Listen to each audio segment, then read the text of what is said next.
So, what's up with Bitcoin? Well, I mean, at this point, it's super obvious to me that it was a federal government plan. And I'm not trying to be a conspiracy theorist or whatever. It's just obvious.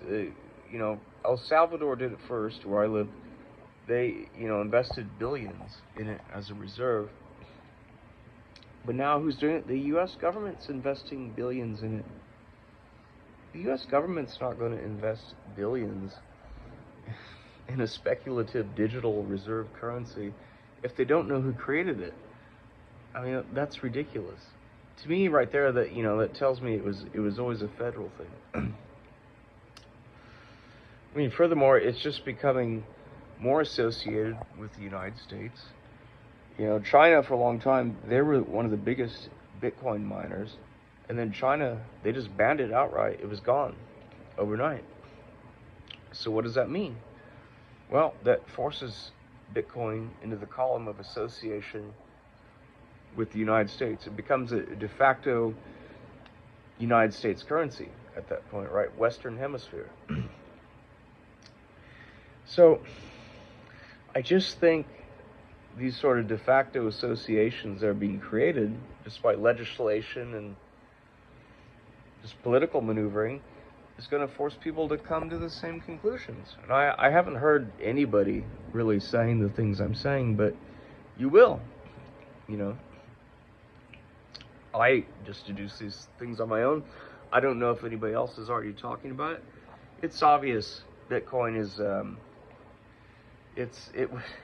it's an off ramp for the U.S. dollar. Obviously there's smart people, there's economists in the U.S. government, and they anticipated that there was going to be waning faith in the U.S. dollar. Well, what are they doing to offset that? They create an off ramp in the form of Bitcoin. Well, how is Bitcoin better than the U.S. dollar if it's the same idea? Philosophically, it's the same idea. It's speculation. It's something backed by nothing. It's bullshit, right? Well, it has its power because it's also disassociated from the United States. So Bitcoin's biggest liability is its increasingly sort of de facto association with the United States. And that's just how it's manifesting. And that association will force people to come to these sort of same conclusions I'm talking about.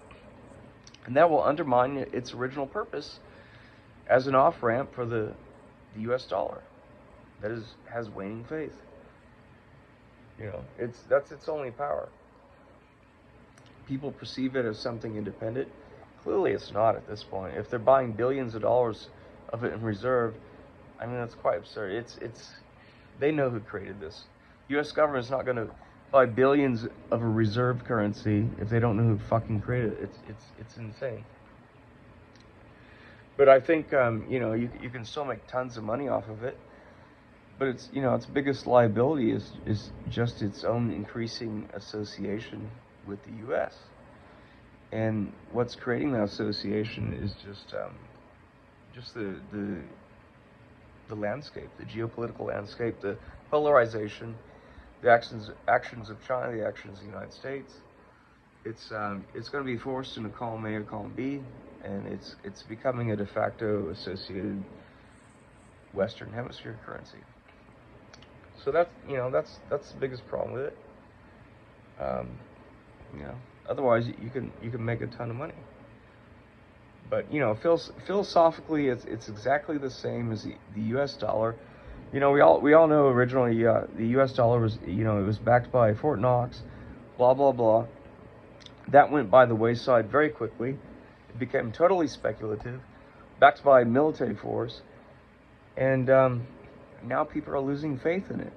And the economists, the very smart economists, anticipated this, and so they created Bitcoin. And now we're seeing the fruition of it, yeah, sure, it was created by Nakamoto, probably an Australian guy, but the difference is it was created with intent. It was created with an agenda. And we're just seeing that now. So how much faith can you have in Bitcoin? Well, you can have as much faith as you can withstand the delay before people come to these same realizations that I'm talking about. I haven't heard anybody else talking about it, but you will. And just the situation is going to force people to come to these conclusions. It's going to give them clues, right? So, good luck, and meanwhile, make a ton of money.